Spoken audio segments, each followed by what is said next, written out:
নমস্কার, ফিরে এলাম নতুন একটি পর্ব নিয়ে।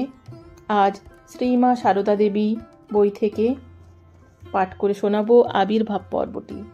লিখেছেন স্বামী গম্ভীরানন্দ মহারাজ। প্রথম পর্ব পাঠ করে শুনিয়েছিলাম শক্তিপীঠ। আজ পাঠ করে শোনাবো মায়ের আবির্ভাব পর্ব। স্বামীজি লিখেছেন, শ্রী মায়ের আগমনে যে মুখুজ্জে কুল জগৎবরেণ্য হইয়াছেন, তাহারা ঠিক কবে জয়রামবাটিতে বসতি স্থাপন করিয়াছিলেন তাহা অবিদিত। প্রাচীন দুইখানি দলিল দৃষ্টে জানা যায় যে 1076 সনের 12ই বৈশাখ তারিখে বিষ্ণুপুরের জনৈক রাজা শ্রী চৈতন্য সিংহদেব জয়রামবাটি গ্রামস্থ শ্রীযুক্ত খেলারাম মুখোপাধ্যায়কে কিছু ব্রহ্মোত্তর এবং কিছু দেবোত্তর নিষ্কর ভূমি দান করেন। দেবোত্তর দলিলে খেলারামকে ধর্ম ঠাকুরের পরিচারক বলিয়া উল্লেখ করায় স্পষ্ট প্রতীত হয় যে ইহারা তখন বা তৎপূর্ব হইতেই ধর্ম ঠাকুরের সেবায়ত ছিলেন। বর্তমান মুখুজ্জেরা খেলারামেরই বংশধর রূপে সেই সকল সম্পত্তি ভোগ দখল ও ধর্ম ঠাকুরের সেবা পরিচালনা করিতেছেন। মাতৃমন্দির যে স্থানে নির্মিত হইয়াছে, উহাই মুখুজ্জেদের আদিম বাস্তুভিটা বলিয়া অনুমিত হয়।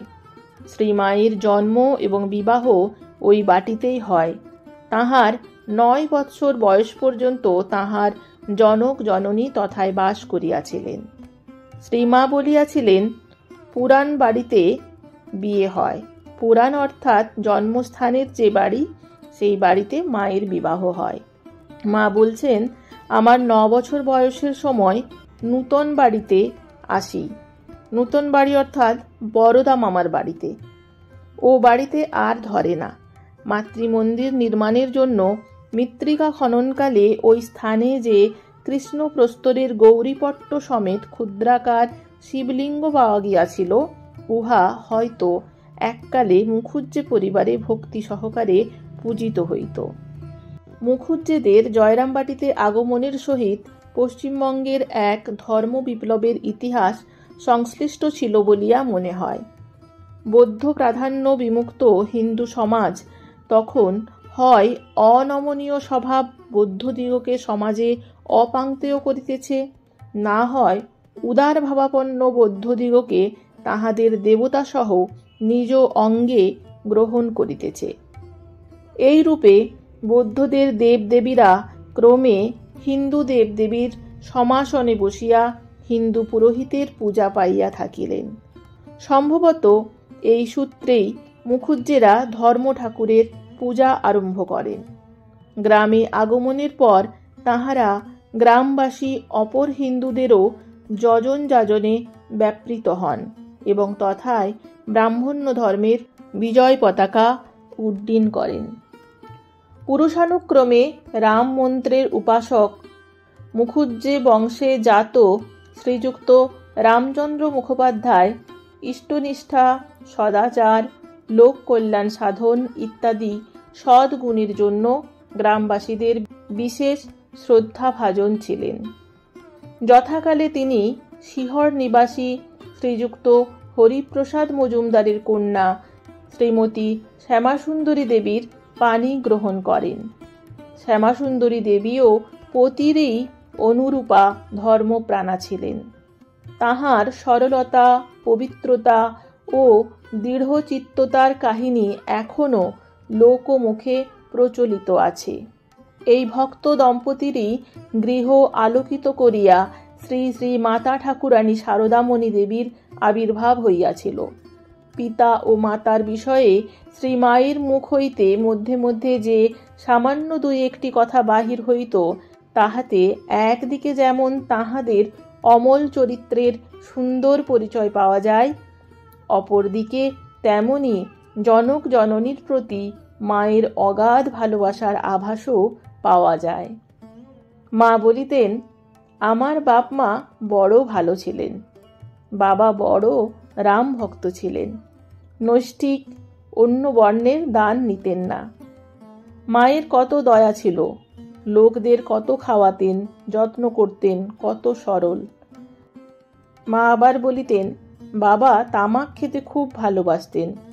তা এমন সরল অমায়িক ছিলেন যে যে কেউ বাড়ির কাছ দিয়ে যেত ডেকে বসাতেন আর বলতেন, বসো ভাই, তামাক খাও। এই বলে নিজেই ছিলিম ছিলিম তামাক সেজে খাওয়াতেন। বাপ মায়ের তপস্যা না থাকলে কি ভগবান জন্ম নেয়? ভগবান অর্থাৎ শ্রীমা। নিজ জননীর সম্বন্ধে শ্রীমা বলিতেন, আমার মা ছিলেন যেন লক্ষ্মী। সমস্ত বছর সব জিনিসটি পত্রটি গুছিয়ে টুছিয়ে ঠিকঠাক করে রাখতেন। বলতেন, আমার ভক্ত ভগবানের সংসার। এ সংসারটি ছিল যেন তার গায়ের রক্ত।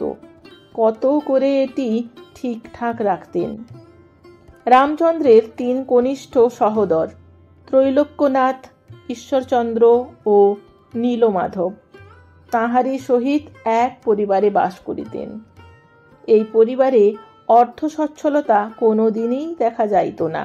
চাষ ও পৌরোহিত্য হইতে লব্ধ স্বল্প আয়ে কোনো প্রকারে ব্যয় সংকুলান হইত। অথচ দানা দিতে রামচন্দ্র মুক্তহস্ত ছিলেন।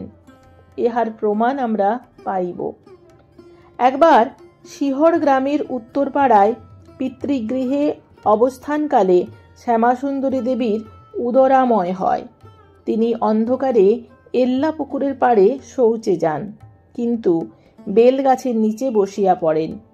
অমনি পোয়ানের দিক হইতে এক ঝনঝন শব্দ উঠিল, আর বিল্ববৃক্ষের শাখা হইতে এক ক্ষুদ্র বালিকা নামিয়া আসিয়া কোমল হস্তে শ্যামাসুন্দরীর গলা জড়াইয়া ধরিল। শ্যামাসুন্দরী হতচেতন হইয়া ভূমিতে লুটাইয়া পড়িলেন। কতক্ষণ তিনি ওইভাবে ছিলেন জানেন না। আত্মীয় স্বজন পরে তাহাকে খুঁজিয়া বাহির করিলে ও তাহার সংজ্ঞা ফিরাইয়া আনিলে তিনি অনুভব করিলেন ওই কচি মেয়েটি তাহার গর্ভে প্রবেশ করিয়াছে। এই সময়ে শ্রীমায়ের পিতা শ্রীযুক্ত রামচন্দ্র মুখোপাধ্যায় কলিকাতায় ছিলেন।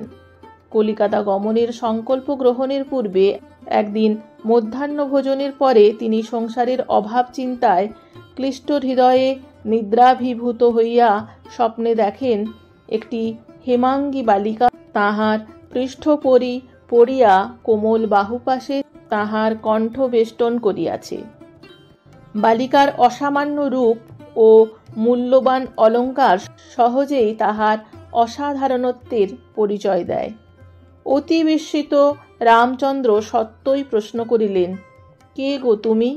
বিনা বিনিন্দিত সস্নেহ কণ্ঠে বালিকা উত্তর দিল, এই আমি তোমার কাছে এলুম। রামচন্দ্রের ঘুম ভাঙিয়া গেল। স্বপ্ন বিবরণ চিন্তা করিয়া তাহার বিশ্বাস জন্মিল যে স্বয়ং লক্ষ্মী কৃপা করিয়া দর্শন দিয়াছেন। অতএব অর্থ উপার্জনের ইহাই প্রশস্ত সময়। তাই তিনি কলিকাতায় গমন করিলেন। মুখোপাধ্যায় মহাশয়ের এই প্রচেষ্টা কতখানি ফলবতী হইয়াছিল তাহার সহিত আমাদের এই পাঠের সম্বন্ধ নাই। তবে আমরা ইহা জানিতে পারিয়াছি যে গৃহে প্রত্যাগমনের পর সহধর্মিণীর মুখে তিনি যখন শিহরে দেবার্বিভাবের সংবাদ পাইলেন, তখন তাহার আস্তিক ও স্বধর্মনিষ্ঠ মন সহজেই উহাকে সত্য বলিয়া গ্রহণ করিল। ভক্তিপরায়ণ ব্রাহ্মণ দম্পতি তদবধি ভোগ সুখে উদাসীন থাকিয়া পবিত্র দেহে ও পূর্ত হৃদয়ে দেব শিশুর জন্মকালের প্রতীক্ষা করিতে লাগিলেন। শ্রীমা ভূমিষ্ঠ হওয়া পর্যন্ত রামচন্দ্র আর স্ত্রীর অঙ্গ স্পর্শ করেন নাই। অধিকন্তু শ্যামাসুন্দরীকে তিনি দেবতার ন্যায় ভক্তি শ্রদ্ধা করিতেন। মায়ের মা একবার শ্রীযুক্তা যোগীন মাকে বলিয়াছিলেন, গর্ভাবস্থায় আমার এই রূপ, মাথায় চুল আর ধরে না। সেবার সাধে কত লোক যে কাপড় দিয়েছিল তার আর অবধি নাই। ক্রমে কাল পূর্ণ হইয়া আসিল। এখন হেমন্তের অবসান ও শীতের আরম্ভ। বাংলার পল্লীর ইহা সর্বাপেক্ষা সুখের সময়। বাহিরের কার্য শেষে গ্রামের কৃষককুল কৃষিলব্ধ শস্য গৃহে আনিয়া ক্ষেত্রলক্ষ্মীকে ভাণ্ডারে স্থাপনপূর্বক আনন্দে ভাসিতেছে। জয়রামবাটির প্রান্তরে রবিশস্যের শ্যামল শ্রী ছড়াইয়া পড়িতেছে। গৃহে গৃহে নবান্নের উৎসব হইয়া গিয়াছে। এখন তান্ত্রিক কুলে প্রখ্যাত পৌষকালী দর্শনে সাধকবর্গ উৎসুক, এবং এখন হইতেই পৌষ পার্বণের কল্পনা ক্ষুদ্র বালক বালিকার মনে লালসা জাগাইতেছে। আবার খ্রিস্টান সমাজ যিশুর আশু জন্মোৎসবের আয়োজনে ব্যাপৃত, আর এদিকে দক্ষিণায়ন শেষে উত্তরায়ণে দেবগণের জাগরণ হইতেছে। এমন সময়ে দিবাবসানে রাত্রিদেবীর উজ্জ্বল তারকাখচিত কৃষ্ণাঞ্চলে জয়রামবাটির শ্রমক্লান্ত দেহ আবৃত হইলে রামচন্দ্রের ক্ষুদ্র গৃহ আনন্দ মুখরিত করিয়া 1260 বঙ্গাব্দের 8ই পৌষ 1853 খ্রিস্টাব্দের 22শে ডিসেম্বর বৃহস্পতিবার কৃষ্ণা সপ্তমী তিথি রাত্রি দ্বিতীয় দণ্ড 9 পল সময়ে অতি শুভক্ষণে শ্রীযুক্তা সারদামণি দেবী ভূমিষ্ঠ হইলেন। অচিরে মঙ্গল শঙ্খ ধ্বনিতে আকৃষ্ট গ্রামবাসী সে শুভ সংবাদ বিদিত হইয়া নবজাত শিশুর অশেষ মঙ্গল কামনা করিতে লাগিল। যথাকালে জন্মপত্রিকা সম্পাদিত হইলে কন্যার রাশাশ্রিত নাম রাখা হইল শ্রীমতী ঠাকুরমণি দেবী, এবং লোক বিস্তৃত নাম হইল সারদামণি। অধুনা উহা শুধু সারদাতে পরিণত হইয়াছে। সারদা দেবী পিতামাতার প্রথম সন্তান ছিলেন।